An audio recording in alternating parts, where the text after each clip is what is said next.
Is the smart home.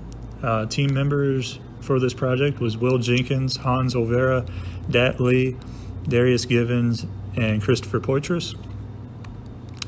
Our motivation for this project was to integrate modern technology to further the accessibility of devices in a typical house with as little user input as possible, which also furthers the comforts that can be had while at home.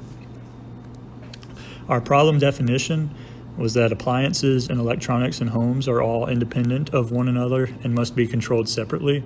The goal of the project is to allow the user to control multiple devices in a home through a single device, also giving the ability to set these devices on timers to fully automate the modern home. And our project description was that for our smart home project, we had connected a light, a coffee maker, and a motorized curtain through a single app to allow the user to control all devices while connected to a local internet source. Each device can be powered through the app as well as put on a timer to allow automation of the home systems. Beyond the automating of a home, it is also the wish of the group to show the promise of green energy. To achieve this goal, a solar panel with batteries to store power has been added as a power source for multiple devices. So this is the control scheme for our design solution, and we have a user interface, which is a HTML website that is directly connected to the microcontrollers for each individual system. And our entire home, all our home devices are powered by a solar panel, which is hooked up to two 12-volt batteries. And the solar panel is a 100-watt solar panel. And there is a charge controller that is controlling the 12-volt output to our three systems.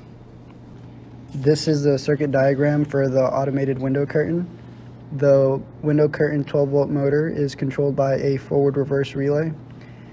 In order to control the relay from the microcontroller, we are using two normally open interposing relay that act as a switch to close the syncing inputs to the forward-reverse relay.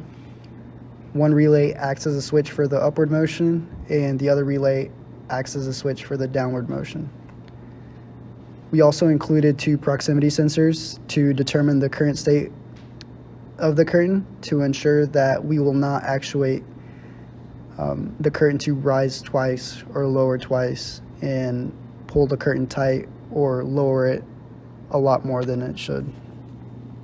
So this is the flow chart for the window curtain, and we have three user inputs, one being a manual input to manually raise the curtain or manually lower the curtain, and the other being a scheduled time input where the user has the availability to set an auto uptime or an auto downtime.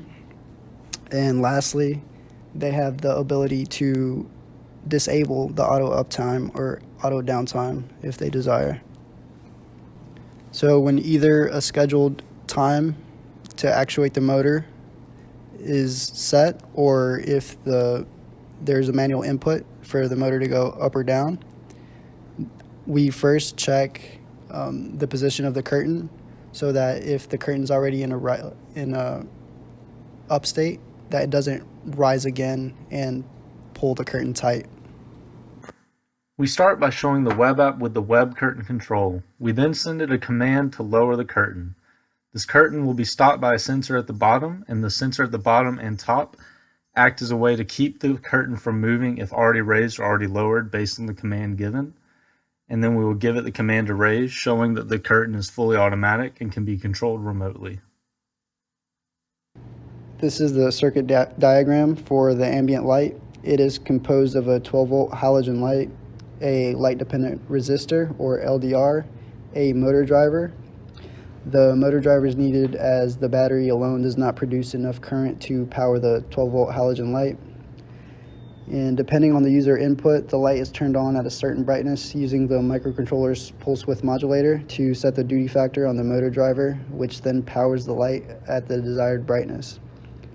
The LDR component which varies in resistance proportionally to the amount of light that shines in the LDR, is used as an input in the ambient setting, which I will touch on next. Here we have the ambient light flowchart for the code. We have 4 user inputs. The first being the manual on-off control. The second being the ambient light setting, which uses the LDR previously mentioned to dim the 12-volt halogen light depending on the amount of light, or depending on the amount of ambient light in the room. Third, we have the scheduled time input, where the user can set a time to turn on, off, or turn the light on, off, or turn the ambient setting on. Lastly, we have a disable setting, which allows the user to disable any auto on times.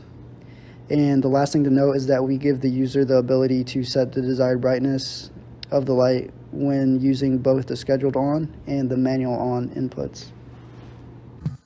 We now show the manual controls of the light, showing that the intensity of the light can be controlled with a slide bar, giving it any variable intensity needed or required, and also giving us the ability to just manually turn the light off at any given moment. We now show the ambient light setting, which is based off of a light-dependent resistor, so when covered or dark, it will turn our light on, but when exposed to light, will turn our light off. This is a circuit diagram for the coffee maker. It consists of a normally open relay and a normally open floating level switch. The normally open relay is connected to the coffee maker power cord and controlled by the microcontroller. Whenever the coffee maker is initiated, the microcontroller actuates the relay, closing the power circuit to the coffee maker, which starts the coffee making sequence. If the level switch senses that there is no water, the system does not start. Initially, the coffee maker was connected to the power of the solar panel through an inverter, but we realized the battery doesn't have enough capacity for it. This is the flowchart for the coffee maker. When the user starts the coffee maker, the system checks if the water tank is filled. If it's empty, the web app tells the user to fill it. There are 2 options for the user to start the coffee maker, one by manually starting it, and the other by setting an automatic time for it. The user can also manually stop the coffee maker and disable the automatic time. We now show the coffee control and show us sending a message to turn the coffee on. The coffee maker does not turn on, and we are prompted to add water to the coffee maker. When we lift the lid and add water to the coffee, you can see that there's a level limit switch within the coffee maker. This tells us if there is water in the coffee maker to make a cup of coffee. If there is no water in the coffee maker, it will not turn on as a safety hazard. Once water is added, we can then give it the command to turn on and create a cup of coffee. The project was successful in automating the 3 different home devices, demonstrating the ability to automate an entire house. Each system can be controlled through a single app on a phone and can be told to activate at a specified time. There is plenty that could be added and done to the project to make it more applicable to a modern home. This could include expanding to more systems that will be found in the typical home, working on the user interface on the app, and integrating different systems into the walls of a home to hide the circuitry to create a more aesthetic look. The project has done the job of showing that all of these tasks are possible and that in the near future every electronic device in your home may have the ability to be controlled remotely. The strengths of this project were that each device can be controlled remotely, the user can power and control devices at a set time or another time and manually. It can be powered from solar energy. The proof of concept successfully showed potential for a fully automated smart home. For safety constraints, we added limit switches on certain devices in different states, and the coffee maker ensures that there is water before the system starts. For weaknesses, we had bulky wiring, insufficient battery size, rugged components, and it requires that the user be connected to the same network as the devices. The timing modules requires power and the web app is not on a server. We hope you've enjoyed our project, and we hope that you appreciate the potential that it has. And we'd also like to give acknowledgments to Dr. Raza and the ECU department for giving us the materials and the support needed to complete this project. Thank you very much.